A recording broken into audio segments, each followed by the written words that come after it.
Rolling. JK the interviewer, let the folks know who we talking to on this beautiful, what day is it? Thursday? Beautiful Thursday evening. Well, they don't need to know today, man. We might. Who knows when we gonna put this out? Okay. But this the kid Jus'BLACk, baby must fade fat boy thinks she wish you be. She mad herself, you're not mad at me. AKA the young sex symbol. AKA Ooh, that's gonna rub his stomach. AKA the dark skinned genuine. AKA the fat David Ruffin. AKA nobody come to see you, Otis. AKA even if you saw me, it still wasn't me. AKA the Martin Luther King of twerkers. AKA the blues in your left eye, trying to become the funk in your right. Okay, that was a big introduction. What's up, JK? What's up, Jus'BLACk? What's going on, man? It's long overdue, man. Long overdue. Yeah, man. I would say, well, how long we known each other? I don't know, man. Because you was back. I want to say back when y'all was in, when it was a duo. Yeah. Arrogant Assholes. Yeah, still a duo. So I want to say back when I was first coming up. So I was doing this for like 4 or 5 years. So I want to say like 6. Damn, like 6. Yeah, that's about what? That's about 6 years. Yeah, that's like 2020. Mm-hmm. But that's arrogant asshole days, man. Mm-hmm. We was doing that's the Intervision iteration of arrogant assholes. Like arrogant assholes is that's myself, D-Rug. Also Gabby. I show even though Gabby kind of left the group. That's another story, but she's a part of the group too. But people know us mostly as just me and D-Rug. But that's so when you was running around with a camera and getting your feet wet, me and D-Rug was an Intervision. Yeah. But we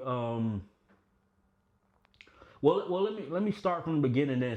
Let us know. Let me know that the beat, because that's why I met you. Yeah. But I'm pretty sure you have a story prior to the Intervision days. So let us know the background like of how you got into like you said, podcasting. But you did radio prior to that. So let the people know about all that. Okay, then listen. Okay, well I start all the way from that beginning to then.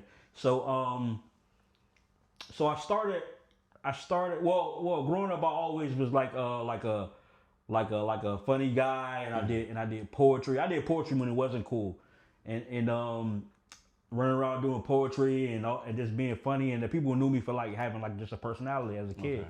And then as I got older, when I got to like 19 or 20 or 21, it was like the spoken word boom in Orlando. So like anybody who like my age or younger, or my age or a little bit older, I should say, that that we had like a spoken word boom where it was like a, it was like Love Jones, where everybody was doing spoken word, and it was a cool thing to do back like with Devery Brooks and Blue Bailey, Spoken Reasons and Head Chef and Dizzle Funk.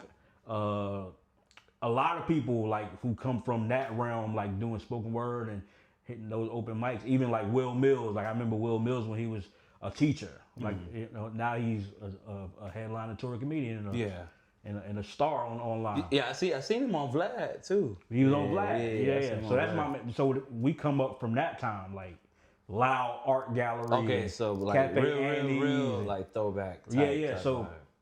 And so I used to just be in that kind of scene, and until it got real trendy, and because I come from like that world, when it got trendy, I wasn't jacking it, because like when you love something for real, like when people start just doing the trendy thing and it become like the cool thing, you no longer want to do it for real. But I kind of like was known from that kind of thing, and then that's when like Facebook and all that was coming out. So I used Facebook for what it was intended to do, which is like be a social platform for like social media. Yeah, I always use it for that, to connect with people, network. Okay. And so I ended up there used to be she's still my homegirl. I haven't talked to her in a while, but Elaine, she used to do a talk radio show back in the day, and they're looking for guests.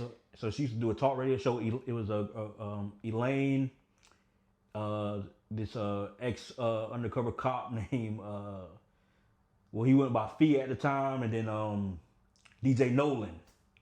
Back in the day. Goon City? Goon City, DJ Nolan. So you know him like, know him. Yeah, I know Nolan. Yeah, we used to do a talk radio show together. DJ Nolan, Lady E, and Grandmaster Fee. Wait, so you knew him before Goon City? I knew him after Goon City. I knew him after Goon City. Okay, you know what I mean. So I went on there as a guest to do like a talk. It was talk radio. It used to be a Haitian radio station right there on what's that, Pine Hills. It was Central Class. It was Florida Classic Radio. Yeah. Okay, you gotta say it with the accent. Yeah. Okay. So it was the only English speaking. It was the only English speaking talk radio show on that channel. And that's they was like, they had an app and you could go log on the app and you could. So they was way before their time. So I went on there and they was like, damn, you good at this, man. You should come back. And so I just came back. I have like an addictive personality, so I just came back, kept doing it, and I just built it. I just helped. We all built it. Elaine, Lady E, DJ Nolan, Grandmaster Feed, and then we brought on this girl named Stephanie, she's an actress now. She does like plays and stuff like that. But and we just built it. We built this like talk radio show when nobody was doing it before. When nobody was doing it, and we just built it. And got people to download the app, and that was my first like introduction to radio. Was on that small Haitian radio station that had more listeners in Haiti than they did here. Yo, man, shout out to the Zoes, man. Shout out to the Zoes, man. Shout out to the Zoes. Okay. All right, so boom, that's what got you your foot through the door, right? That got me in the radio. That got me with the radio bug, right? All right. So what made you wanna capitalize on it to where, you don't really hear a lot of people could say, "Oh, I was on syndicated radio," outside of Charlemagne, because he was right. So for you to be like home team and say, "Oh, you was on," like, explain that whole. So how I got on syndicated radio. So the run with Radio Classic went under because it was like a not-for-profit radio station, so it kind of went under, right? And So then now, like, I got bitten by the bug, and now I was like, I found something that I like doing. And during that time, I made a lot of connections with Zoes, like Haitians who was doing stuff. And so there was a particular girl who had a magazine. And so we kind of, and I used to stay in touch with her because she had a magazine. I stayed in touch with her. And one time she hit me and she was like, "Hey, do you know This after I had left Radio Classic, and she was like, "Do you know DJ Raylo and Pupp?" And I was like, "Hell yeah, I know DJ Raylo and Pupp." So backstory to people who don't know who DJ Raylo and Pupp is, DJ Raylo and Pupp and Dem Damn Dogs. Number one, you know them because they had that song Peanut Butter Jelly with a baseball bat. They made that song. Okay. Right? And then also DJ Raylo, it's like he was like DJ Nolan from Goosey TV, and that was a big thing here. Okay. These guys from West Palm Beach, but down in West Palm Beach, they had like a DVD series, and it was called Slump City DVDs, and like anybody can get it. So it was like a real big thing that it made it all the way to like Discovery Channel. It was a big thing, right? And so when I was a teenager, we was really into those DVDs. So like to me, when she said that, that's like somebody asking you, "Do you know DJ Khaled?" To me at the time, it's like, hell yeah, I know DJ Raylo. Oh, like know of him or know? Yeah, like do you know of them? Okay, so you knew these people, or you just knew their reputation? I knew of them. So, okay. So basically, to me, what I'm saying is, to me, they were stars. Yeah, hot shit. They big deal. So I'm like, hell yeah. And she's like, yeah, well, they coming up. They about to do a radio station. They about to open a radio station in Orlando. And I was like, she was like, yeah, they looking for. I was like, hell yeah, I want to be on air. She was like, I don't know if you're gonna be on air. They looking for people to do like marketing, basically to promote street team type. No, not even promote, but just go get advertise. People who want to advertise on the radio. Okay. So here's the thing. Like it's anything broadcasting yourself, even now to like YouTube and Instagram, anything where you broadcast yourself, you know how you make money doing that? No. Well, outside of the monetization and but you know brand deals and everything. But do you know what monetization means though? Nah. So the way you make money traditionally from broadcasting, whether you on the radio, TV, which was linear TV, terrestrial radio, that kind of stuff. You make money through advertising, like selling ads, selling ads. So like they do during Super Bowl. Yeah, just in general. Basically, like whenever you see a commercial, that commercial has paid to be on that whatever platform they on. So you watch the TV and you see a commercial, that brand has paid this entity to promote their business on your and that money that they pay, that's how you get paid. Right? Even now to this day, so when people say they monetize, they basically saying that they partner with whatever platform they on. So whether it's YouTube, and YouTube runs ads on your channel, and then they give you a small percentage of the money you make from them running ads on your channel. All right, let me put a pin in that. Well, not really put a pin in that. I'm gonna. So when you hear folks said they demonetize, does that mean how can you get demonetized?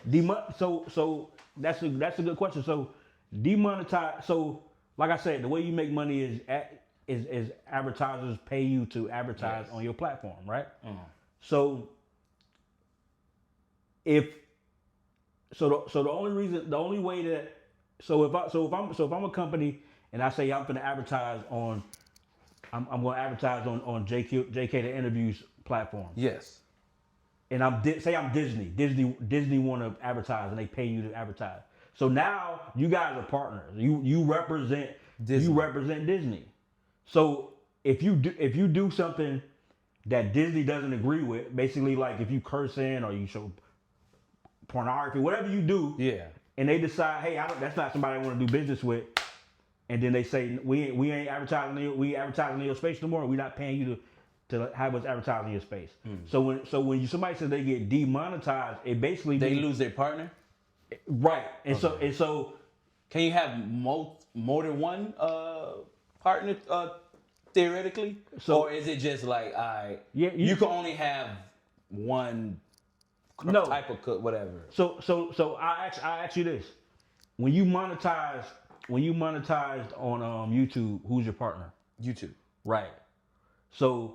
But that's YouTube though. You're using their platform, so it would make sense, No, but so you can't if you I don't even when you talk about monetization, demonetization, but you're using YouTube or Kick or whatever. I'm gonna explain it to you. Go ahead. So if you demonetize from YouTube, you partner with YouTube. Yes.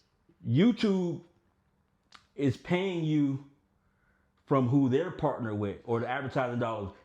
So that's why I said you get in the percentage of what YouTube is getting. Oh, okay. Right? So the reason why you get what they said, peanuts. You get peanuts. Yeah. So the reason why if you demonetize from YouTube, is basically YouTube saying that your content is too risky for my partners to advertise on, and so instead of me losing my advertisers, I'm not gonna run ads on your shit. That's what demonetize means in the sense that you're speaking of. Okay, right? Because I be thinking what a lot of these creators, they're still if you look at their channels, they still got subs and whatnot, and then you think damn, people still watching it because I'm still seeing the numbers, but what's the one dude, Hassan. I want to say Hassan Campbell. Hassan Campbell. Yeah. How he got demonetized, but you still see him put up content, still go on platforms. I'm like, if you're demonetized, that's why I explained it. How you explain in detail, right? Because when you understand how you make money broadcasting, you can go cut deals by yourself. So as JK the Interviewer, you know it's on your Instagram there's analytics. You click on it, you can see how many people watched your shit, how many people came on your page, sir. Right? Yes, sir. So you don't need to be monetized by Instagram or YouTube because you have authentic traffic that you created. So that means these people come to your page. Yes, sir. So you can go to Ray's barbecue shop and say, hey, 400,000 people come to my page every month. I will advertise your business. I will come in here and say Ray's barbecue is great on my Instagram, and you give me $500. Yeah, if you could prove that, if the numbers is what it is, that's what the analytics prove it. Okay. That's all monetization is. Okay. That's all YouTube is doing is saying this person gets this much traffic. These people come to his page. Mm-hmm. So we're gonna run ads on his page. So when people come to his page, they see the advertising. Yes, sir. That's how you get paid. That's where the money comes from. That's what partnership means. All right. So if YouTube say we don't want to partner with you because they paying you pennies anyway, you can just go direct source because you got the information. You can just say these people watch me, pay me. You can go to an advertiser directly and get paid. You understand? Yes, sir. So if you built the base already, you don't need to be monetized by YouTube. It's actually more lucrative this way. The other way, because being demonetized, so to speak, like not being able to. Yeah. Now, places like YouTube, when you're monetized, in theory, they it's cool. They promote you in the algorithms. Okay. In theory. Yeah. So you get more. You should, in theory, get more eyes. All right. But if you already have built your fan base and everything, then you can sell. You can go anywhere. You can sell them directly. You could either go B2B, which is business to business. You are your own business or brand. Yeah. And you go to another business and say, hey, I'll promote your business on my platform. You pay me to do it. Because that's exactly what YouTube is doing with you anyway. It's just they just giving you a penny of the money they're making. Gotcha. From doing it. And that's the same on radio. You're advertising on radio, same thing. You see commercials on TV, it's the same thing. All right. Literally, that's how you make money broadcasting. Okay. So people will be like, oh, I want to get monetized, and it's better to build a base, the people that's gonna come see you and watch you. Because then not only you can go to businesses and get deals where you get paid to advertise their brand, you can also sell that audience stuff. Sell them t-shirts or merchandise. Yeah. You know what I mean? That's where the real money comes from. Is when you have merchandise and when you have a t-shirt or you have something behind a paywall, like you pay to subscribe and you see special content. For sure. Because think about it. Would you rather have 400,000 free subscribers, right? Or would you rather have 1,000 people pay you $5 a month to watch? Yeah, I'll take them 1,000. Yeah. Cause at least they paying. So that's what that breakdown is. So, I don't want us to get too far off track off of who you are and whatnot. So after you did what you did with the Zoes, right? But yeah, she called me and she said, and so she's like, yeah, man. And I was like, shit, so now I'm thinking I'm trying to get do you think you're gonna be like on air with? I know everybody. I know I am. They told you, or you? No, I just know. I said I'm gonna do everything to get in the door, and I'm gonna make it happen. Okay. So then I'm like, yeah, cool. I do it. So then I. So was that pay gig? It's whatever I kill, I eat. So if I bring in advertising, I get a percentage. For sure. Right. So I go in, and Raylo's there. People who know Raylo's a white dude with gold teeth, right? He's a heavy set white dude with gold teeth with a deep West Palm Beach country accent, right? But super cool. And then Pupp is like a he work out, got locks, and he looks serious all the time until you know him. So I go in there, and I'm like, hey, what's up, man? I'm a Jus'BLACk, you know. So you had the name Jus'BLACk already back. Yeah. So Jus'BLACk comes from. So growing up, they used to call me Black, Lil Black, and my name is Jeremy, or they call me J Black. Yeah. Right. And so again, when I was doing spoken word, I went up one night. The first time I went up in this like amongst like with an audience, as an adult, he was like, "What's your name?" And I'm like, "Black." And then my boy said, "J-Black." And then he was like, "J-Black?" And I was like, "No, just Black." and so then when he announced me, he goes, "And this next poet, man, Jus'BLACk, come to the stage." And I'm like, "All right, whatever." So then I do my piece, and then since then it was Jus'BLACk. So you got the name by accident? By accident. Well, not accident, but yeah, it was miscommunication. Yeah. Okay. I love it. But we'll continue. Yeah, so that's where I got Jus'BLACk from. So then I meet Raylo, and they say, "Yo, this is what the gig is." They basically telling me about B2B. Like again, like I don't know anything about any of this. Everything I learned through is just me and me knowing that y'all gonna get on air. I know I'm gonna get on air, and so So you had this like, all right. So this is your first time meeting, like not even meeting them, first time in the setting. But in your mind, like, they give you the rundown of like, this is how everything gonna be, and in the back of your mind, like, I'm just waiting to get on there. Yeah, I'm gonna get on air. I'm gonna be on air. That's off rip before I even go there, right? And that's kind of how I am anyway. Like I just be feeling like I could figure it out, you know. And I'm a nerd, and it's like they don't know me. They don't know that I did talk radio. They don't know anything about that. But when I did talk radio, I soaked up everything I could learn about talk radio. I learned how to do the boards, and then by the time I left there, I was sharp enough to do radio somewhere, right? And so I started with Raylo. I started Raylo and Pupp. By the way, and this later in my life too. This like I'm probably like 27 or something, 28. Like I'm not a spring chicken, but at this point in my life, I'm broke. I ain't got nothing going. I'm finna figure this shit out, right? And so I would go there every night. And it was like so it was Blazing 103. It was Blazing 103.7 Orlando FM, right? So Raylo and Pupp, they knew this like I think he was Jewish. They knew this white dude who had a bunch of radio stations, who's married to this black woman, and so they worked out a deal where they come up here and they can have the nights from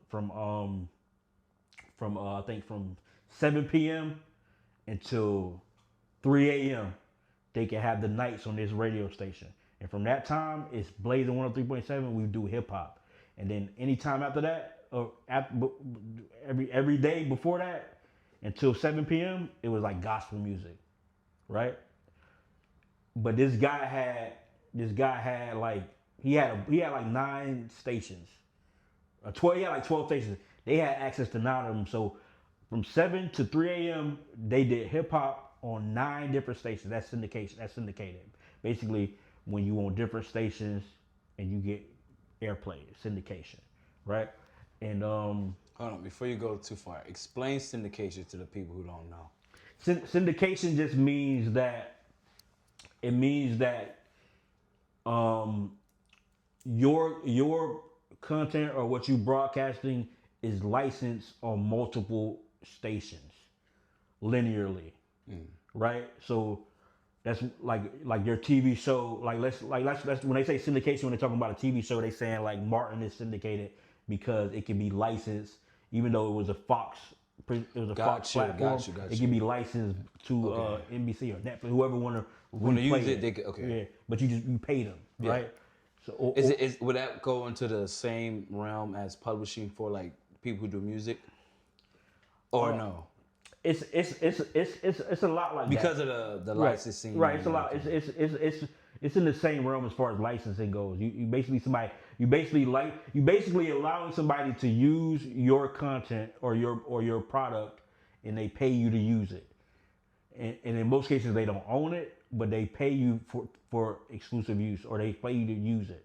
That's essentially what syndication is. A licensing is you basically allow somebody to use it, and they pay you for it. You know, essentially. Yes, sir. But so I go there every night. And they were So you was on there off the rip? I wasn't on there though. Oh. I was just there. Okay. I go every night. and they were building shows, and they had like these people. They had some fresh faces who never did radio before, and I built a connection with Raylo and Pupp. These my OGs, so like I just be with them every day. But they ain't put you on the radio though. Nah, cause they didn't know. First of all, they didn't know that I had aspirations of being on the radio, and they didn't know I ever been on the radio. Why you tell them? Because you got to play your hand, bro. They don't need nobody to be on the radio. They don't need me to be on the radio. They need me to sell ad space. Okay. So you got to work your move. You got to work whatever move you got. You know what I mean? You don't just come in the door and be like, I'm gonna be on the radio. They're gonna be like, sell the ad space, bro. Yeah. But when they have these people on, they have new people coming in, and I'll be giving them pointers. They be like, okay. I'll be like, no, this is how you interview them. You asking the wrong questions. Like it was younger guys who were like getting their start and interns and all this shit. Of course, I'm a little older. I'm like 27, 28. They like so they looking at me like I'm a figure, and I'm naturally like a leader anyway. So it's like I'm running it.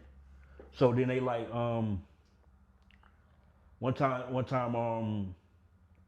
and by the way, Raylo and Pupp are like in the South and in the Southeast, they like legends.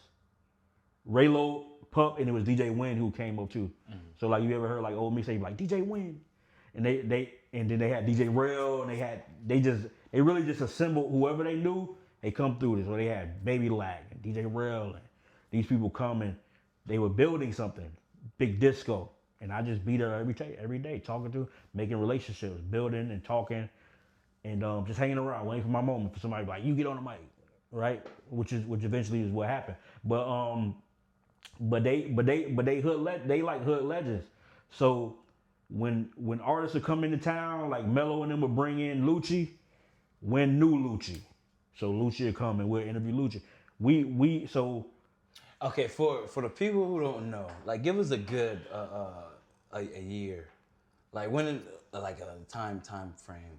So this was in what era, so to speak? This is like shit.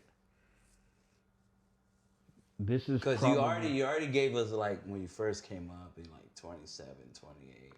So, but what year? I think this was like 2015, 2016. Okay. Something like that. It was like something around that area. Okay, so this was like okay. When I got which like so like I guess like Travis Porter, Rich Kids, like that backpack rap era, the old Wiz Khalifa and type around that era. So it's like I think that's right. So like peak social media, not peak but pre. Social media, because like you had the social media, but you wasn't. It's like it was like right when social media was popping. Like I remember when the first time I met somebody who had 1 million followers on Instagram when that actually meant something. Yeah. And which is somebody is one of my favorite people to meet. It's a girl named Johnny Blaze. You know Johnny Blaze, right? You know Johnny Blaze. Johnny Blaze. The one that's Drake. Yeah. For real? And it was right after that time where she had got into it with Drake. That is? Yeah. Shit. Okay. She's like German and black, right? Yeah, like, I know who she is.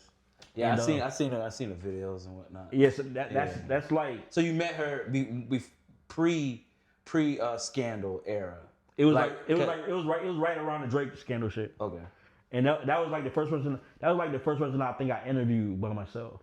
I think, but the dope thing about her is like she played like 8 to 10 instruments. And she's really talented, but it just that's what I never understood. I understand it, but it's always like disheartening because it's like, man, people don't know like that girl is really talented. But do you think they care? Nah, because how you introduce is hard to shake, especially in our community. But anyway, so all these people are coming into the station, and I'm just building relationships, and I'm always around. I'm always there. I don't got nothing going. You know what I mean? And then one day Pupp was like, Because I'm always there and I'm cracking. I'm who I am always. I'm always who I am. So they see the personality behind the scenes, and eventually they're like, "Hey man, you might." And I always cut in, and they would always cut to me, and I'm very quick, so I was very quick with it. So even when I was just around, and they on the mic, and they'll say something quick, and I'll be quick. I'll say something right back, and they be like, "Man, this guy fucking hilarious. Who is this guy?" And they be like, "He got to get on the mic." So then it was like, "Jus'BLACk, get on the mic." So then I went from like not being on the mic to being like C mic behind Pupp and Raylo. That's another thing. Explain this whole A, B, C, and like when they're like, okay, is that because you know A, B, C, that's like alphabetical. So is C like low end, like all right, you get to chime in a little bit, or is C mic like okay, you're like third option? Yeah, that's basically what it is in a nutshell. It's like third option. Like A mic is obviously you know, that's the person who leads the conversation, and he's the dominant and first voice on the microphone. Like you're doing a pod, there's an A mic, and the B mic is the person that kind of feeds off from. There's the second person in the man, like second person in command, or that second voice. Third mic is usually like a chime in kind of person, if there is a third mic. But you are on the radio though. But right? I'm on the radio. So are you low-key like big shit then? Like to me I was. But to them, like to your counterparts, you wasn't, or like, it's like I'm making my bones and I'm good. So they like, oh man, he good, bro. So then I just keep like no, you know who the first person I interviewed? The first person they get is, we gonna give you a chance. We gonna give you an opportunity. They didn't say this, but that's basically what it was. They was like, it was Tokyo Jets, and this was he had just signed with Grand Hustle. Okay. And she had a long silver weave. She was fine at that time, and so we sat down, and I'm taking notes. Like this, like I don't even take notes when I interview people, but I'm taking notes and I'm getting to know her. You know, we talking. So then we get on air. So then they like, sit down, Black, because I'm the one who got all the info on her. You know what I mean? And so so then I'm like bouncing her up. I'm kind of like Pupp's leading the interview, and then. But I'm chiming in, he bouncing on me, I'm bouncing on him, so they're like, man, he good. So I just kept, so they're like, man, you got it. So then I'm like, still not getting paid though. So then, damn, so you still ain't, so you was already, okay, when you at the radio, was that a job, or was that like it was a job, but it's like I eat what I kill when I'm doing with the ad space. Right. So now you on the radio, do you lose that? No, I still can make money, like because it was like a 3-man operation. You know what I mean? It was the Pupp, Raylo. They knew they had to end with I think his name was I can't remember the guy who owned the station. And the reason why is for a specific reason, because they said they had a deal where they was gonna come and they was gonna pay to have that radio space and be on and have that station, and then also have access to all the other stations where we air simultaneously, syndicated. And so they got the space, and they had built it up to be a radio station. And then right before they came up, he passed away. Damn.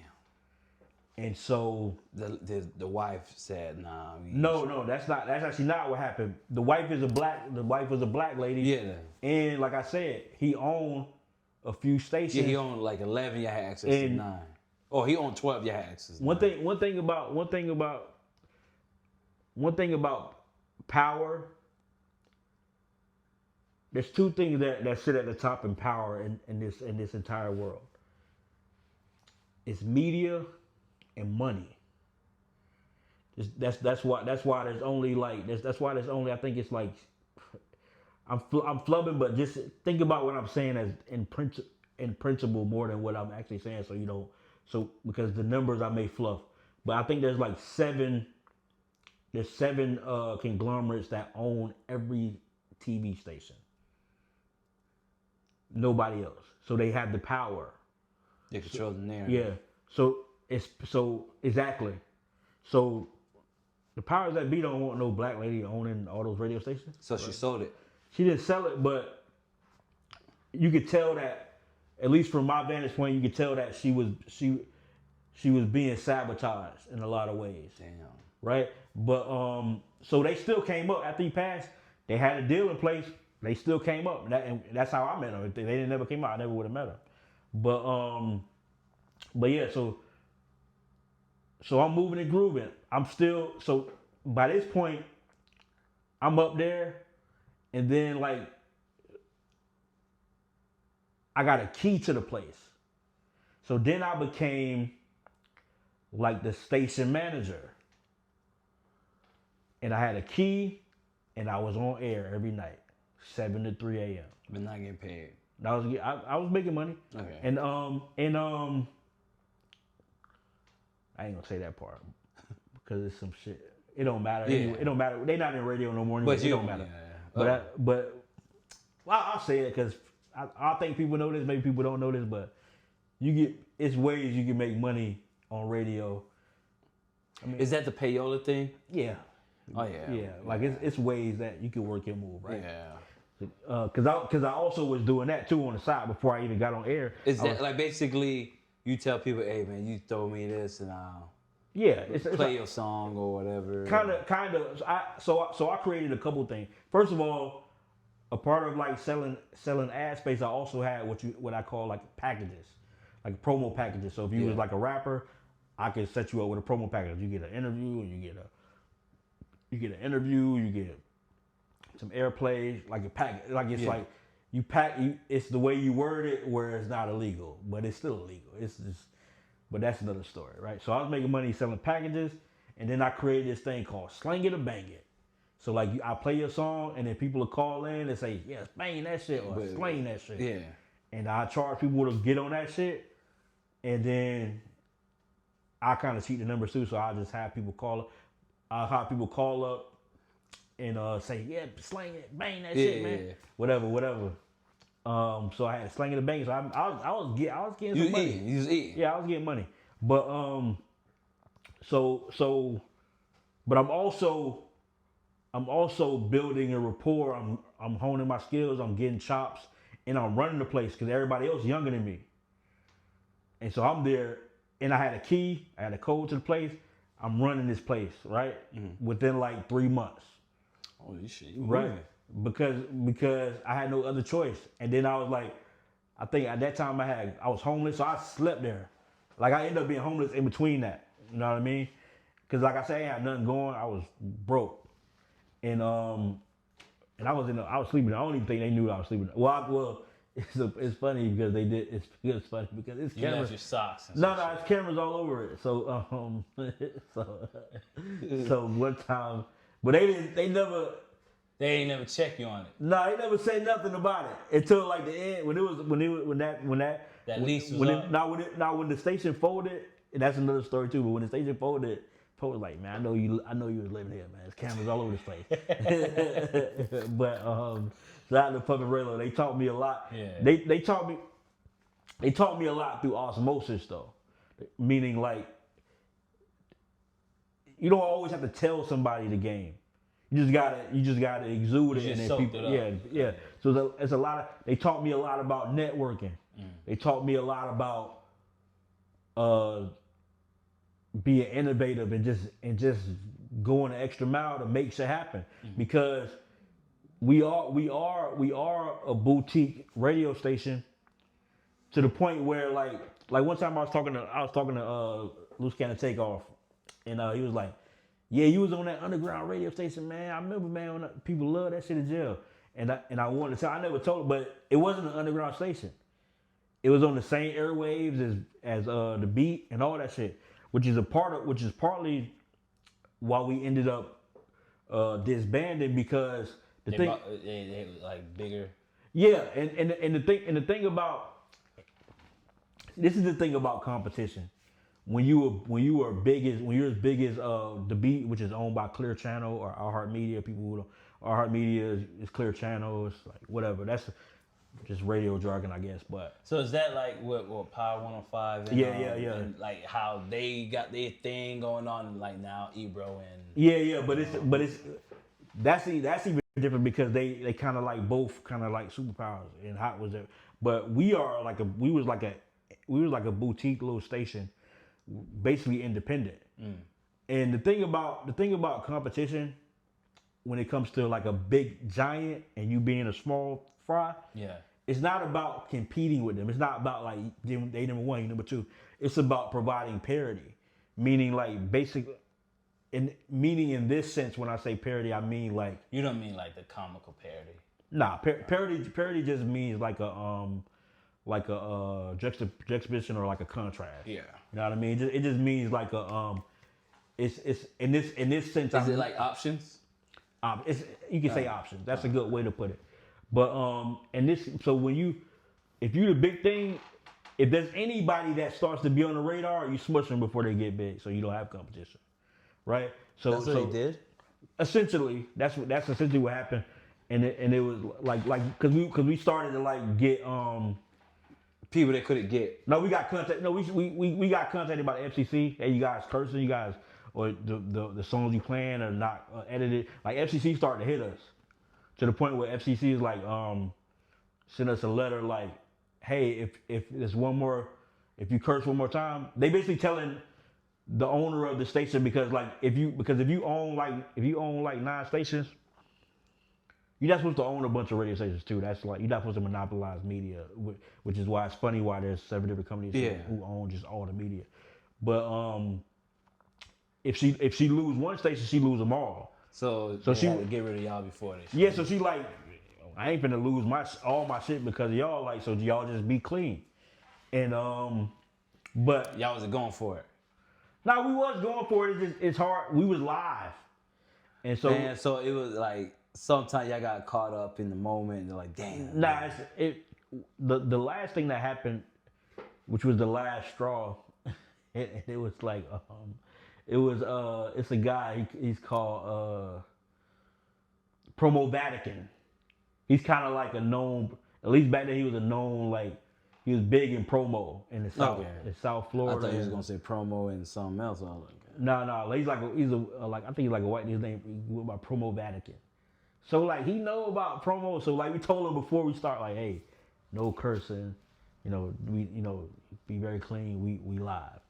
And he's a vet. He was a vet, so he know better. But I think like 20 minutes in, he goes like, yeah, shit, man, something like that. And it was like that. That's it. But yeah. So that. But I never told these stories either, man. But what I learned from Raylo and Pupp, because they were generous to open their doors and they treated me like family. They let me in and they gave me opportunity. Is I learned a lot about networking. I learned a lot about relationships, and when they was trying to start something and do something, they allowed me in it. Like to the point where Pupp would go buy like food and we'll split it, me and Pupp. You know what I mean? Or we'll just eat. All of us would just eat Publix chicken and lemonade. You know what I mean? Until we was able to do something, and we made some noise. We made a lot of noise. We made a blip in the system, man, that we could be proud of. And like I said, we were in 9 different cities. We was in Palm Coast. We're in Palm Beach. We're on 9 stations that reach 30 cities in Florida, and you can't really pay for that kind of shit. And so I learned a lot about that, right? So after that folded, we held on because we had an app that we was ahead of the game in that way. And I was kind of trying to like get more the visual, and I was doing it on my own, but they all kind of stuck in their ways. So we was trying to figure, because I also want to say this about Raylo and Pupp. Raylo and Pupp were like innovator. They're like radio innovators. So they used to do pirate radio. Illegal radio. Yeah. So even so. So they had that the box. Antenna. Yeah. So my uncle used to do that. Raylo, Pupp, White Boy Pizzol from Winter Garden, Dogman. Dogman. Yeah. Oh shit. They got So he used to do pirate radio. Yeah, man. Like it's like back in the day, White Boy Pizzo sold a power radio station to Lil Wayne. He bought it for like 30 grand. You said who? Lil Wayne. The rapper? Yeah.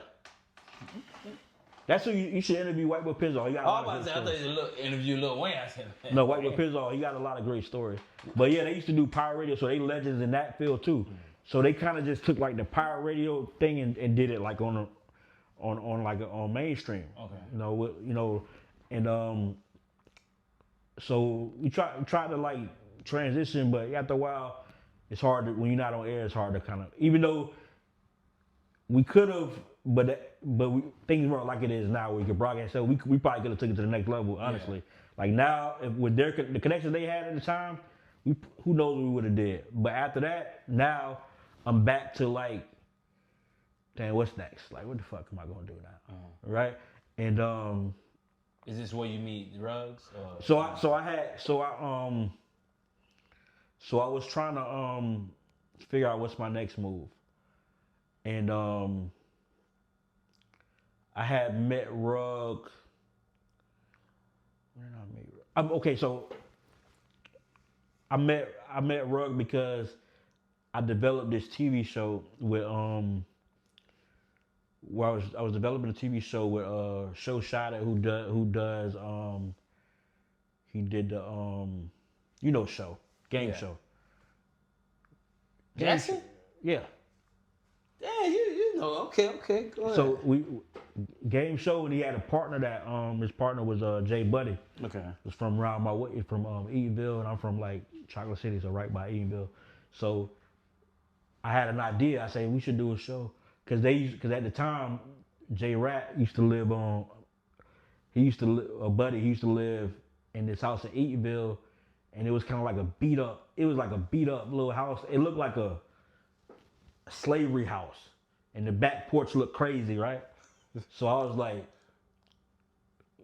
like, yo, we should do a show where we interview people on the porch. We call it On the Porch. This is before Porch TV. Off the porch. This is before that. This is years before. Okay.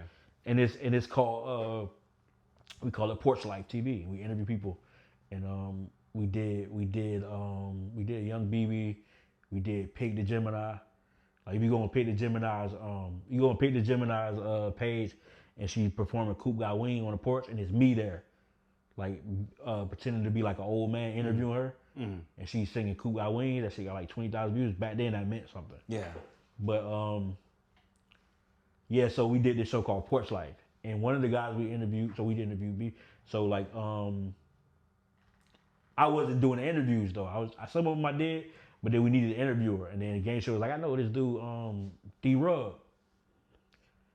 and he's a dope interviewer. So we got to go pick him up. So they go pick him up, and he was dope. He had all these stories. He was like, we just.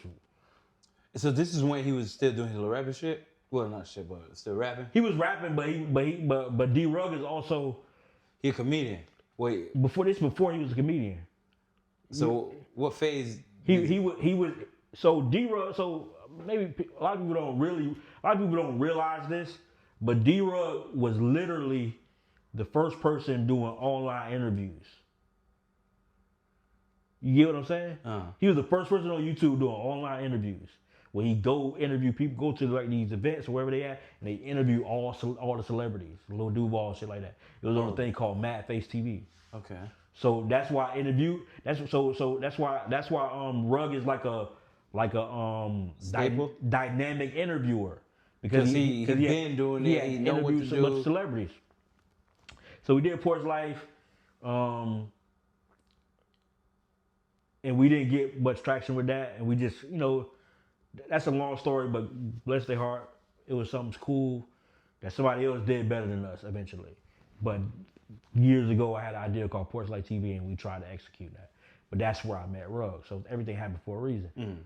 And so in the meantime, like I said, I'm struggling trying to get on my feet, trying to figure life out.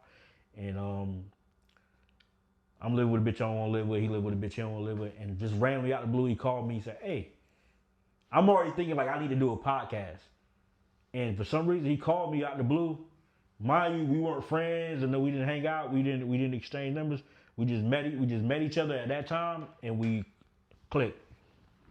And he was like, "Hey, you want to do a podcast?" And I was like, "Yeah," because again, some other connection I made. I met this girl. She knew somebody who was starting a podcast network. This before people was doing this. This years ago, dog. You gotta remember that. Our people in Orlando wasn't doing these things, but she was like, "Yo, this dude, he from New York, he kind of funny, but like hit him up, see if you can do a podcast." I hit him up. Yeah, I want to do a podcast. He never hit me back.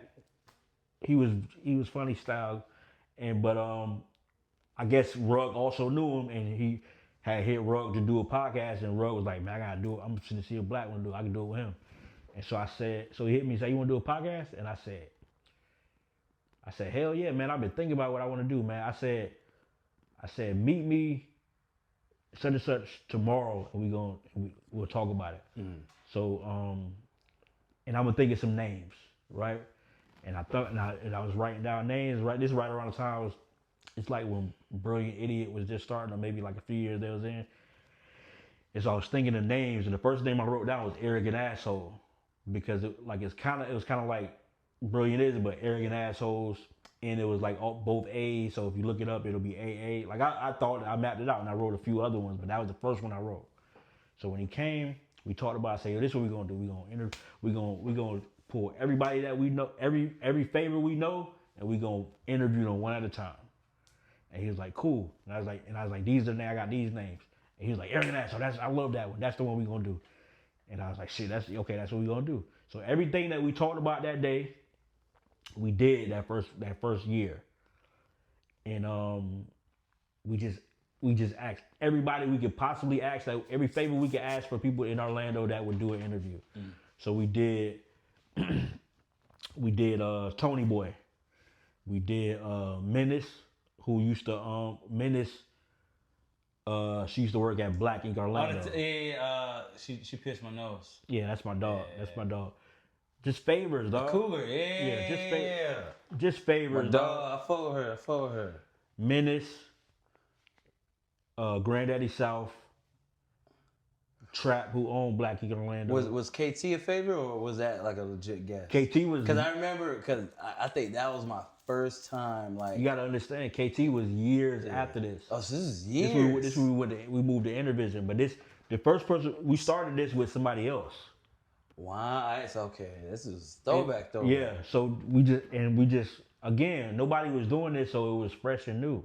So everybody wanted to like. Yeah, so they like be. So when we start doing it and we good, so I think that's people don't realize.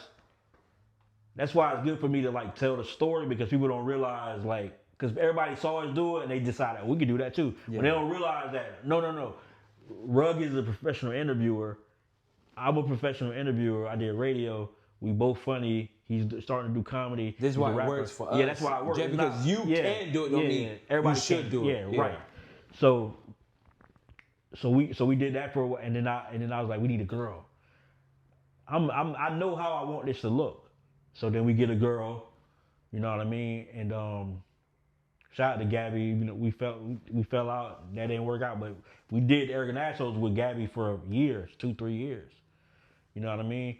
And we just grinded. And then we kind of outgrew where we were at. You know what I mean? We had some light, and we just wanted to do something different. You know what I mean? And the dude was doing it where he didn't like that. But that's another story. I ain't gonna give him no shine on this. But so then I went to, so I started taking meetings. Still, because I know what I want to do. Like, hey, this is what I want to do. We want to add a camera component, because we was like filming it like with our phones and shit. We're like, we want to add a camera component, and we want to do the podcast. So I met with Intervision. They like, what's a podcast, bro? Like, and I just explained. I mapped them out. This is what I want to do, and they was like, all right, man, you can do it. They don't even have no price point of how much it's gonna cost. They never did it before, so they was like really charging us pennies, and it's like, you know what I mean, like. Whatever, you know, just because like I knew they didn't know me, but my name kind of like is my name. You know what I mean? Not even about entertainment. Just like when I'm from, people will say good things about me. Oh yeah, Black, he cool, he good. Yeah. So like. So basically, your reputation precedes you. Right. And so like when they like, hey, we finna do this with so and so, you know about bro? Like, oh yeah, bro, do this. So I was like, right. All right. Like that kind of gave them more of the right. All right, we gonna like that. I ain't gonna say like enthusiasm to do it, but I got like motivation. Like they was willing to take try the chance. Take the chance. Okay. So so then we start doing it there. We start doing it in the front room first, and it got too big for that room real quick because that's when what's it called? The City Boys. Remember the collective with the City Boys. With that little crazy. Yeah. With Smoke and Spook, Conceited. I mean not Conceited, Cocky Khan. Yeah. All they did like a little rap group. They did a rap song, and that shit was buzzing in Orlando. So they came on. So when y'all brought them in and they brought Yeah. So that room got packed. Shit, we can't. Really and they was like smoking. It was smoking in there, and it was like. Again, I used to take arrows for the team because I used to just be trying shit and like I'm the type where I'm a. So y'all probably didn't know they was gonna smoke and shit in there. Nah, it's just I believe in the power of networking. So some things I was willing to like take a chance on. I'm willing to I rather ask for forgiveness than permission. So I'm cool with just being like. My bad. I didn't mean to. Shit. You know what I mean? But then I was like, you know what? Let's just do it in the back. And let's do it on the stage. Yeah, let's do it on the stage. And so they was like, all right. So we started doing it on the stage. And then people would come watch it. So like, by that time, it's a place for people to come. So we did that for like 2 years. And then we had built up a notoriety because we was doing it twice a week, every week, and it became like a party. So people come watch this live show.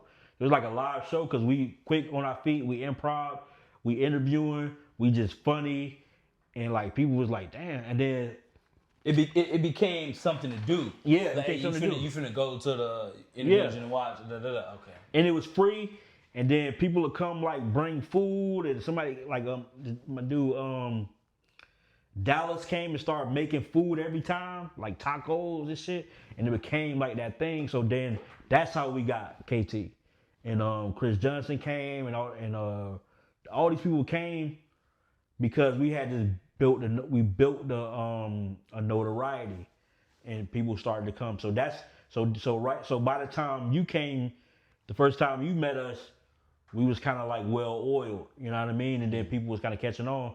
And this is the problem with Orlando, and no diss to anybody. All right, okay. No diss to anybody. It took us 58 hours, well not 58 hours, 58 minutes to get to the good stuff. Okay, go ahead. But Orlando, we don't know how to band together and be consistent. So instead of like recognizing, oh, this is a cool thing that they doing, everybody said, well, if they can do it, I can do it. They saturate the market. Exactly. So everybody started doing it. Okay, I remember that whole podcast boom to where, because it was weird, personally, like, because, what I do is not what y'all do. Right. So I never seen it as like, okay, I was like, I'm JK. I like interviewing people. Right. You feel me? Like, the whole, like, I never called myself a podcast. Even now, I'm like, this is not a podcast, this is journalism. Right. So when you seen different podcasts or whatever the phrase, whatever, it popped up. It's like, damn, like you kind of looked at it like, damn, you're kind of taking away from, you feel me, for them. Because then it's like now you got the guests. Like, okay, some people had access to these people. Yeah. Some people had access to those people, and you're not knowing like, okay, the reason you got him or her on your platforms because y'all probably went to school, y'all know each other from like whatever. And so now, but you don't have, like you said, you guys do this. Right. You guys are doing this. Right. So it's different. Like, bro, why would you like be an obstacle instead of a resource? You know what I'm saying? Right. So that's what I've seen happen. Right. Yeah. Exactly. And it's like and there's no knock on Orlando because it's just the nature of the beach because that's what everybody started doing in life. I mean in the world anyway. Yeah. Everybody just start podcasting. Yeah. You know what I mean? But I know that everybody ain't good too. You know what I mean? And that's what oversaturates the market. The bad podcasters. Yeah, people who they just not good. They're not captivated. Like, you know what I mean? They're not some you got it or you don't. You know what I mean? It's like some things you can't really teach because like I said, I don't have any formal training. I didn't go to school for any of that, but then I found myself on ESPN radio. Found myself on terrestrial on syndicated radio. I found myself building a podcast from nothing, from scratch, from land in my pocket and no money, and just doing something new and innovative to what we started having, like people with record deals and Rock Nation, and people will come like real. They want to come on y'all show to really like, hey man, this is what we got going on. Da, da, da. Still no money because that's like as far as like regret. If I can say it's regret, because I don't look at it as regret, but it's more like I didn't understand. So you didn't know how to. I didn't understand how to monetize it at the time. Until now. Right. So that's why when we start a conversation about monetization, I can give you the You can really give me the because I've scraped my knee on that shit. You know what I mean? Because you know how they said a wise man learned from mistakes, the other fool learned from his own. Yeah. Yeah. And that's exactly right. So it's like it's understanding how you make money. You know what I mean? Understanding how you because what I was good at is the entertainment part. I can build anything from scratch. I can build something that people weren't doing. From doing talk radio that we built into Central Florida Live that became something that people knew me for. And I was able to take that and meet people that I grew up knowing and revering and watching their DVDs and mimicking the way they talk and being on the radio with those guys and being on syndicated radio and interviewing Paul Wall and Johnny Blaze and YFN Lucci and a bunch of people. I mean Rod Wave when he was 17 and all this shit. So it's like I was always good at building from nothing. You know what I mean? Yeah. I asked you a question earlier, right? Yeah. And I said, why you ain't never took nobody under your wing? But it was off the record. So let me bring us back to that. Why you never took anybody under your wing? Like, because you really hear like the whole protege thing, right? Yeah. Like, oh, so-and-so, my protege, bro. Like you said, they really take you under the wing. You kind of had the opportunity. But like, why you ain't never really pay it forward to like some of these folks like coming up in the city anyway? Could you teach a rock to fetch? A rock, like a rock, the substance. Yeah. Like the element rock. Yeah. Nah. Yeah. So I mean that's why. So you can't. So you feel like a lot of the people hard headed or something? Or Like if you to quote unquote be a protege, you have to first be willing to like learn something that you don't know. So you really telling me there's nobody that's in the game then or now? What you don't have to throw names out. So there's nobody that like, damn, he could be better if he did A, B, and C, or A or B or C. But you didn't see nobody with potential to like. Let me reach out to him. You know what's funny? I've always done that though. I've always done that. Everybody like even you like I'll DM you randomly and be like, hey, what you doing right there? Keep doing that. Yeah. Right. So I always do that. You know what I mean? I'm the kind of person. I'm an idea guy. Like I'll be like, hey, it'll work for you if you do this. And some people either take it or they don't, or if they take it, they'll. This how I put it. A lot of people are not used to being somebody. What you mean? So like the way people respond to like getting attention says a lot about how if they've ever got attention before, right? So there was a girl who wanted to like be on the scene, like she wanted to be, you know, whatever is popping. This is a real situation. It's a real situation, right? This I ain't gonna say this girl's name, but I say, you know what you should do? You should do X, Y, Z. You should. I'll tell you exactly what I told him to do. I say you should do a show, and this is the premise of the show. This is the idea of the show that you should do, and this is what you should name it. And you want no credit? No, I didn't want no credit. All right. But now I'll take that back because I won't say I don't want no credit because I didn't want credit, but you wanted a percentage. I didn't want nothing. But this is where we fell out.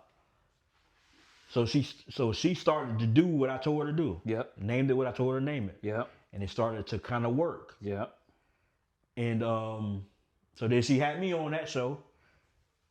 And I was like, I told her I gave her the idea of that show, I named it. And she was like, no, you didn't. Wait, you said this on air? Yeah, but it was like we just talking shit. Cause y'all recorded though. Yeah. But it wasn't even like to take credit for. Like you wasn't trying to sun it. No. We just talk. We just laughing and talking shit. Yeah. But but even then I realized like, oh, like you want something that's just for you, and you want people to feel like it's just for you. Dig it. I get it. My bad. I shouldn't have done that because I didn't realize it. Because if you give me an idea, right, and you be like, I gave you the idea, I wouldn't have no problem with you saying you gave me the idea. You know why? Because I come up with a lot of ideas and I give people a lot of ideas. So I don't care if you gave me an idea. Thanks. Yeah. Because as big as my ego is, it's not big enough where I need any of yours. Mm. You know what I mean? But also. But do you think like that goes into the whole idea of like, you know, when somebody do you a favor or like give you something, yeah, they don't want you to tell people, oh yeah, you see them shoes bro wearing? Yeah, bro, you know I had them like in the closet, you know I ain't could fit them, but so I gave it to him. So really, he gotta thank me for them shoes. Absolutely, you know? Absolutely. That's so like that's a valid. So like, it's okay to be wrong. Like it's okay to be like, damn, I can see why that would fuck with you, and be okay with that, right? So I'm not even excusing that, but also outside of that,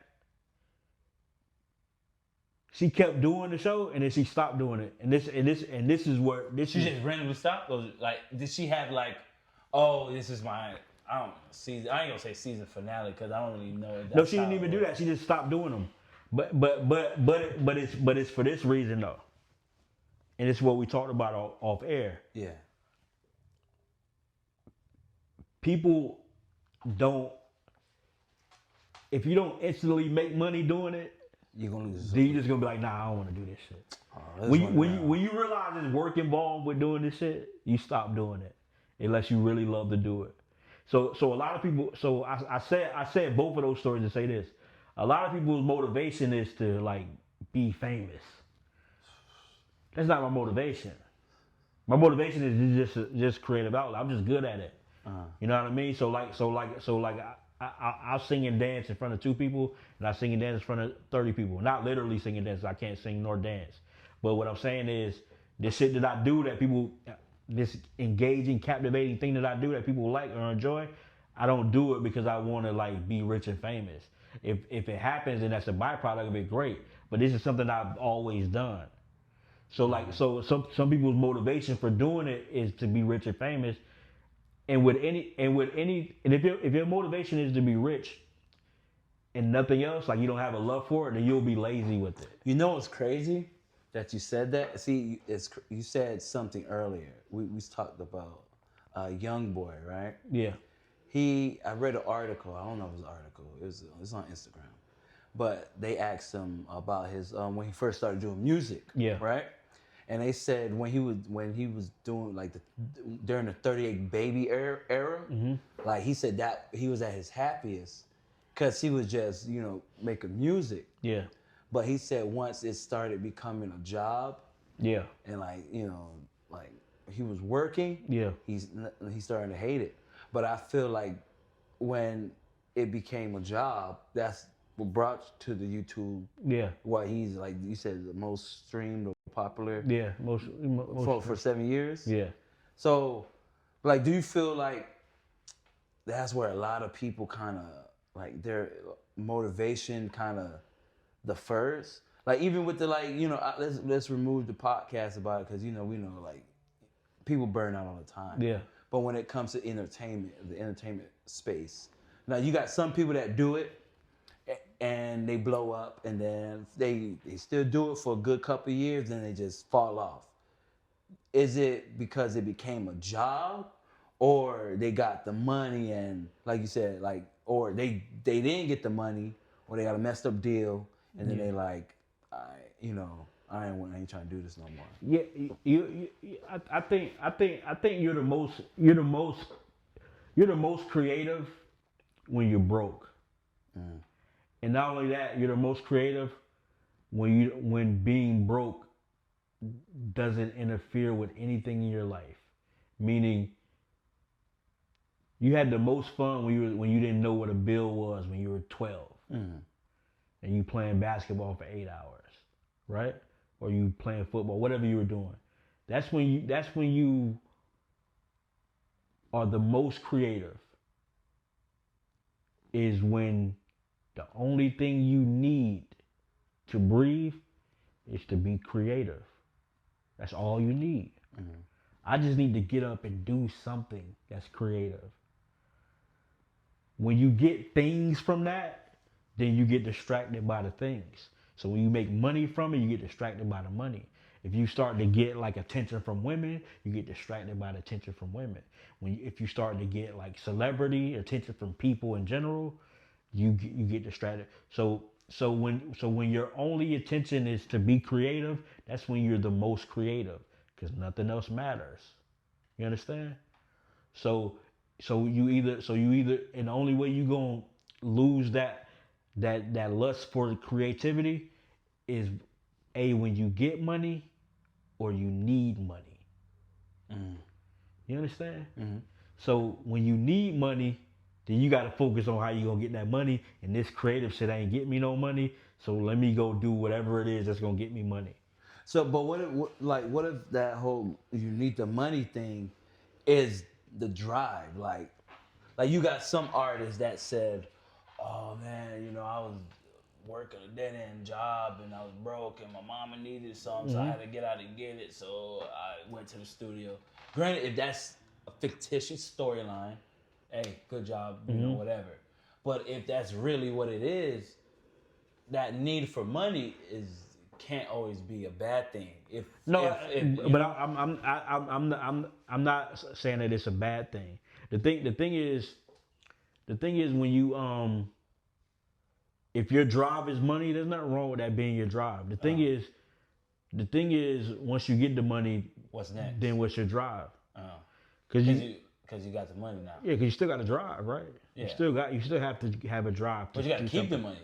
Like once you get you don't just get a check and my life has changed and now I don't have to make music anymore. Like, yeah, no, so when I say get money, I mean substantial amount of money where life-changing amount. Right. So the thing is, even if you lose it, so what happens is if your chase is the money and you get the money, two things happen when you do that. When you arrive at what you were chasing, you look at it up close and you realize it wasn't what you thought it was. And there's more, and that's the most with money. But it's even like if you meet a girl and you be like, damn, this girl's so fine, I can't wait to fuck her. And then you fuck her and then you like the sex goggles wear off and you be like, she ain't even that fine. Ain't she annoying? You understand? Yeah. So like whatever you chase, you gonna catch. I guarantee it. If you genuinely chasing it, unadulterated, focused, in discipline and you chasing it, you're gonna get it. But the thing is, when you get it and you touch it and you hold it and you feel it, you're gonna realize it ain't what you thought it was. So even if you lose it, it's still like, shit, I had it. Who gives a fuck? Do you think that's why? See, this might be like, well, I feel like it correlates to what we're saying. Do you think that's why men cheat? Because like they got that, like they lust. Well, they lust after the woman or desire the woman, and when they finally get her, like, oh, it ain't what it is. But they got that one. That's a part of it. But men cheat because they lack discipline. People cheat because they lack discipline. So because even so the lack of discipline explains cheating. Yeah, that's what cheating is. All right. Because cheating means that I'm breaking a vow I made to somebody. So like I told this woman that I'm only going to be intimate or I'm only going to be with you in this way. Right? So is cheating like between people who make the vow or because you said vow, right? Yeah. And you really only make vows when you're married. So no, that's not true. Oh, go ahead, explain. A vow just means I promise. Right? And you don't have to say I promise for it to be a promise. Your word is your bond, right? Yeah. Or it should be. Yeah. So if you say, hey, I love you and I'm only going to be fucking with you, that's a vow. If you said that, though. Yeah. Because you know what is it like, if you know how we live in a society where, okay, once you make a girl your girlfriend or boyfriend, whatever your preference is, they assume it's only them, right? That's why we got this whole Lil Baby and all of his people situation.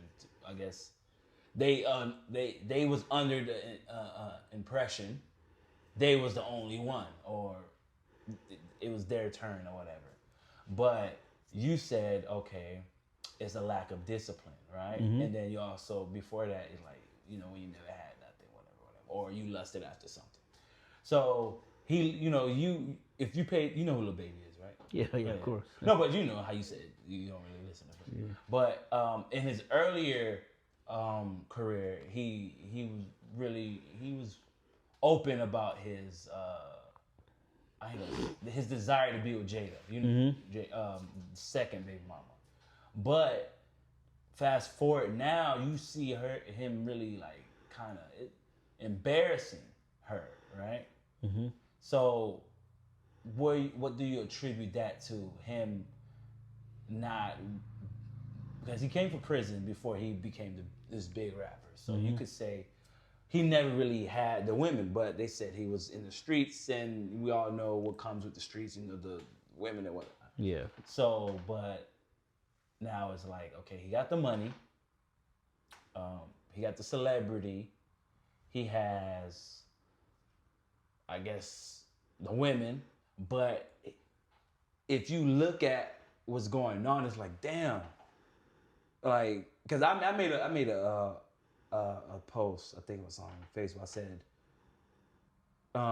Lil Baby is the piss poor example of how a man should be, right? And the only reason I said that is because, like, damn, you're finagling within a close proximity of everybody. I'm gonna say if you mess with a girl from like China, then whatever. Nobody ever meet each other unless you're very messy. But they're all in the same social circles and everything. And I'm big on social like observations.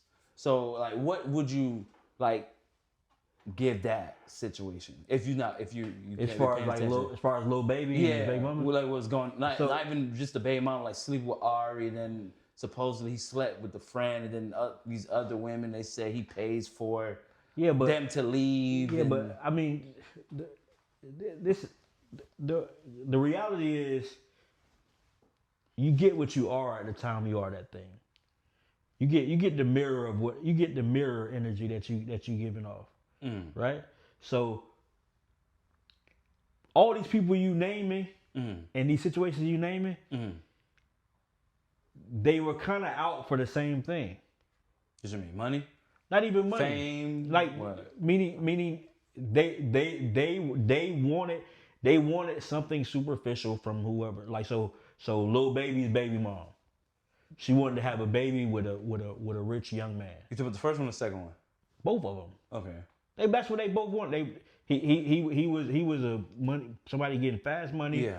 Who was flashy, popular, well known. Yeah. Right. Yeah. So that's their attraction was that. Mm-hmm. Superficial things that don't really matter to anything, but to them if it matters to them. Yeah. Right. Lil Baby just won't fuck something. Right. but energetically that's the same thing. Superficial, something like yeah. Okay. Right. So in essence, they all got what they was looking for. But why is it? See, because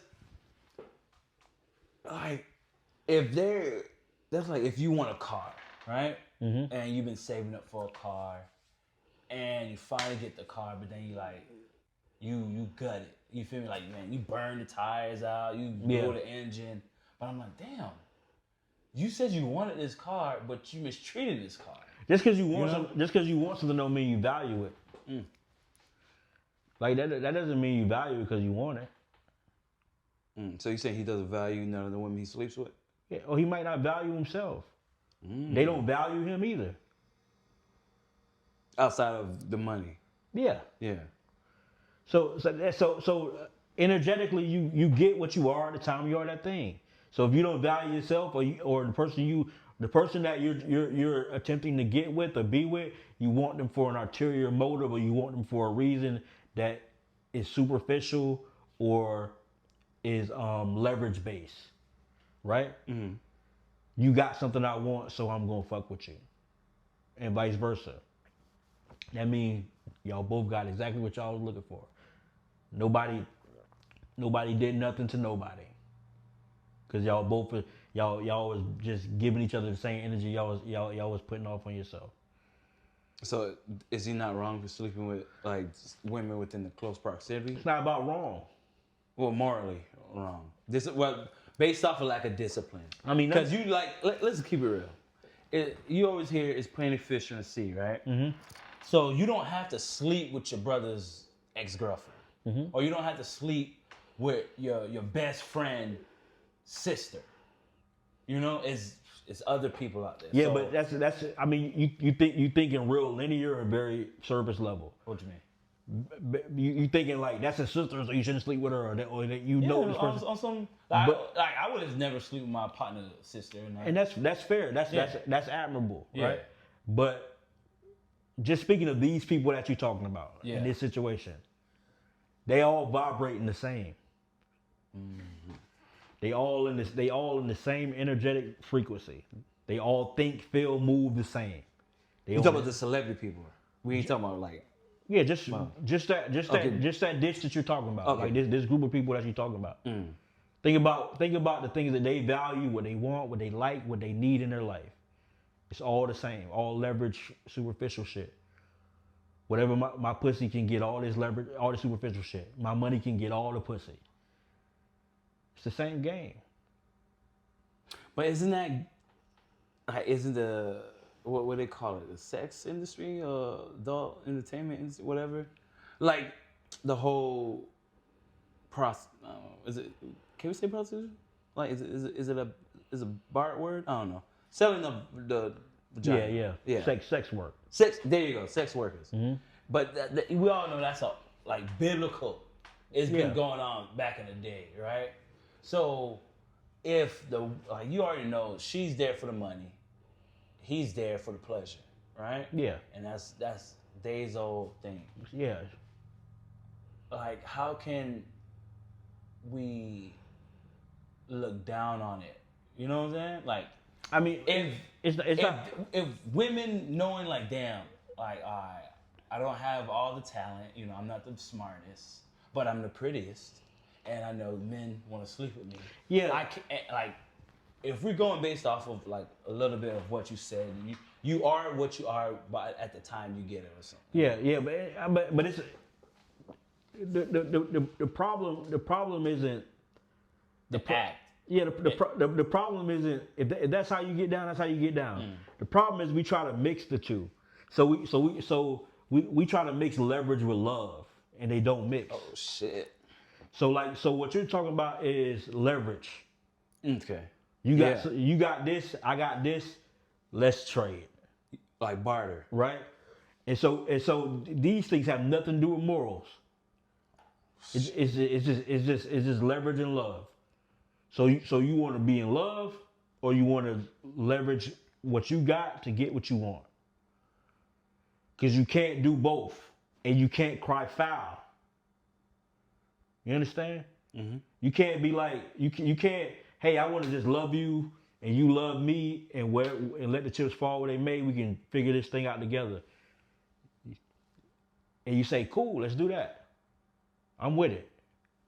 Then you can't be like, hey, you never buy me no Birkin. Hey, all I got is love. I ain't got none of that. and then on the flip side, you say, hey, you got some wet pussy. I got some money. Let's trade. If that's the nature of y'all arrangement, you can't be like, do you love me? Nah, no. I'm exchanging this money for pussy. we try to make these things a gray area, and it's not. So when I say that you gotta energetically vibrate in the same way, you can't be if you were seeking out Lil Baby for leverage. Yeah. You can't be mad that you can't be mad because he fucked somebody else that you know, because y'all all vibrating, y'all all on the same shit. Okay. I like how you said that. In 2026, right? I'm pretty sure we barely into it. We barely like 20 some days into it, but you know how the year ended is basically the same. Same flow. Yeah. With the whole, what you gonna give me, right? Mm-hmm. Like what? Where did that mindset come from? To where like you how you said leverage and love.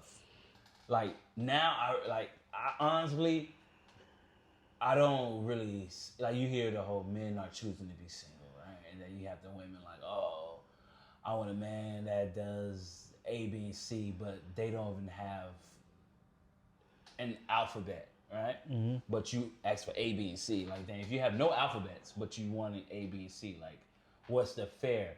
So, with the same principles that you viewed this first situation, do you feel that a lot of people are out here leveraging or trying to leverage, they don't have nothing to really, like, you can have the money, but like, okay, if she's not after the money, you can't like, hey, I got the money. Exactly, because what it is we want the best of both of those things and none of the bad of any of those things. It doesn't work that way, right? You can't be like, hey, I want, because this is what we do, especially as men. We be like, hey, I want to be able to be free and liberal with my penis. I can do whatever I want with it. I can fuck who I want to fuck, and also say, you better not fuck nobody but me. Yeah, you can't. That's not the way it works.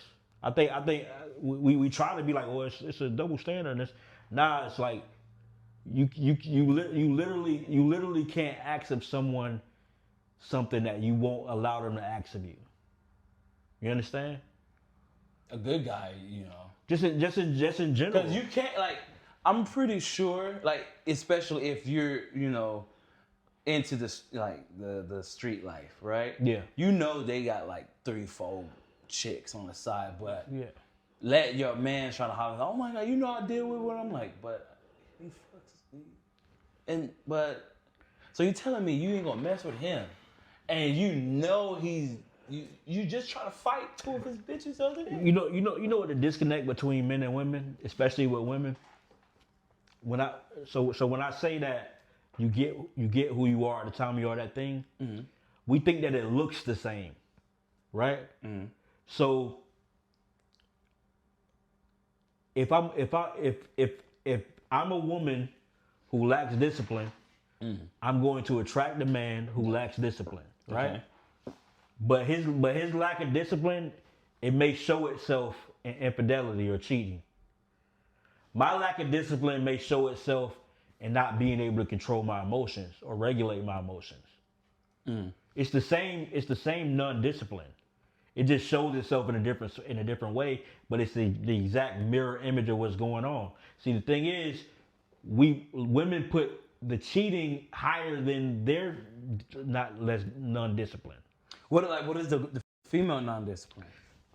Not being able to, maybe not being able to regulate her emotions. Okay. Not being able to control her emotions. But she's letting the dude, like, what about the female that doesn't care if he cheats as long as she gets the leverage? That's fine. If because it's not cheating. Because cheating means that you win against our agreement. So if you say you could just have sex with whoever you want, just be safe. Or what if it's not even I'm not gonna say nothing. Cause I understand I'm dealing with a street nigga. Yeah. So I know you're gonna fuck off, or I know you're a rapper, so I know you're gonna have groupies, and it's like what's understood don't need to be explained. Right. And so but how it becomes toxic is that is by definition leverage, because it's like as long as you providing what I need for you to provide for me, I don't give a fuck. Then I don't care. But that's not love. You don't love me, I don't love you. We just have an arrangement where I get what I want, you get what you want. Is it transactional? Yeah. Well, that's the problem. Everybody is transactional now. Okay. Everybody is. You do this, I do that. You know what I mean? And then we also want love. These are literally opposite things. Love isn't transactional. It's reciprocal. Yeah. So we want to be transactional and also be in love. You cannot. It's like jumping in the pool and wanting to be dry at the same time. You can't. So the problem is we desire something that we are literally diametrically opposed to. And that's the juxtaposition. We're asking for something that we literally can't provide to each other because we're too transactional. And then we arguing about you slept with my friend and I slept with your friend and you did this. Y'all was playing in the dirty pool the whole time. You can't be like, who gave me gonorrhea? Y'all was always in the same pool. You understand? Yeah, I don't know if that's how you get gonorrhea, but I understand. But you get what I'm saying. Yeah, I get what you're saying. All right, we've been talking for a little minute, so close us out. Go ahead. But we got to do this more often, man. But that was a good little rant. I go on rant, so you just gotta. I don't really consider that a rant because because when you hear somebody rant, they just say just a whole bunch of bullshit. Like you real deal gave game. Like one, you let me know way more about your background and like what you come with and stuff, and like you kind of, I ain't gonna say you kind of pleaded your case for why you deserve your flowers. Cause it's not like you pleaded your case, but it's like it's certain people you feel like deserve more recognition or more like damn when you speak, like you should listen, because it's not like you just talking just to talk, you know what I'm saying? So I wouldn't really consider this a rant. This more of a, well, especially this first one, more of a like, you know what I'm saying? Like, if you know, you know what I'm saying? Yeah. So. I think you and I we supposed to connect like this all the time, because I feel like I need somebody to ask me questions. As vain and egotistical as that may sound, but that's the only way I can kind of get my ideas out. So it's like it's therapeutic in a way, and I think personally that you need somebody to ask questions to, so that we can build and expound. For sure. So like I think that's important, man. I think like that's what I think Orlando's missing that too. I think especially in our city, we just missing like coherent conversation. You know what I mean? Somebody who actually saying something. And it don't have to be me, but I feel like I have things to say. You know what I mean? I feel like Andre at the Source Awards. I feel like I got something to say, and I feel like I need somebody who is thorough in conversation to be able to bring it out. Yeah, I appreciate that, man. Yeah, man. You know, man, I did go to college for this. So, yeah, man. So I don't mean to toot my own horn, but but you should though. Yeah, because I be telling folks like, bro, like if you remove like the BS that everybody comes with BS. They come like, this man always doing this, always doing that. It's like, yo, I really have a passion for this. Yeah. And I feel like you said, Orlando, like I don't really feel like Orlando respects the artistry of whatever somebody like if you know how to do shrubbery sculptures. Yeah. I'm like, damn, bro, good at me. You know, hey, call bro to cut your bushes. Like, nah, man, bro. I'm like, bro, like, if this is what he do, like, bro, go to him. Don't go to the guy like, yeah, man, I'll cut your grass for 50. He cut grass. He doesn't do bushes.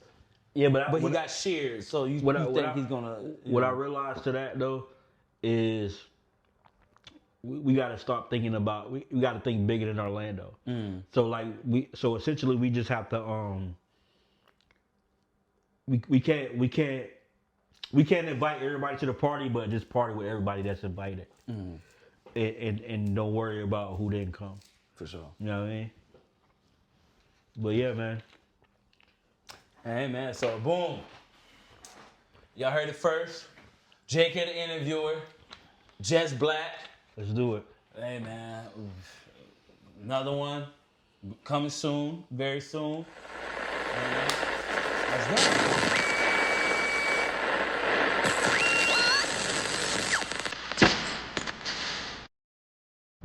go. Ladies and gentlemen of the world, I've been the President of the United States of America before. I've seen catastrophic events, but I never witnessed anything like the Jus'BLACk podcast.